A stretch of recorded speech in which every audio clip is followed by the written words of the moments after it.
మంచు విష్ణు మనోజ్ ఇంటి జనరేటర్లో పంచదార పోసి ఇబ్బంది పెట్టాడు అంటూ మనోజ్ ఏదైతే పోలీస్కి కంప్లైంట్ చేశారో ఇప్పుడు అదే పోలీస్ వారు తల్లి మోహన్ బాబు భార్య నిర్మల మంచు మనోజ్పై కంప్లైంట్ చేయడం షాకింగ్గా మారింది.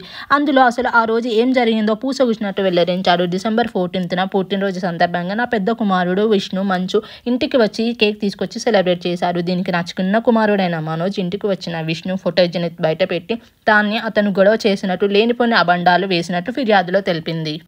విష్ణు ఎలాంటి దౌర్జన్యంతో కానీ మనుషులతో కానీ ఇంట్లోకి రాలేదు, గొడవ చేయలేదు. మనోజ్ కంప్లైంట్ చేసిన దాంట్లో నిజం లేదు.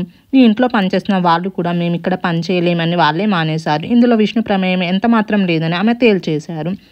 విష్ణు మా జల్పల్లిలోని ఇంటికి వచ్చాడు. నా పుట్టినరోజు సెలబ్రేట్ చేశారు. విష్ణు గదిలో ఉన్న తన సామాన్ తీసుకున్నాడు, వెళ్ళిపోయాడు. అంతకుమించి ఇక్కడ జరిగింది ఏమీ లేదని పోలీసుల దృష్టికి తీసుకెళ్లారు నిర్మల.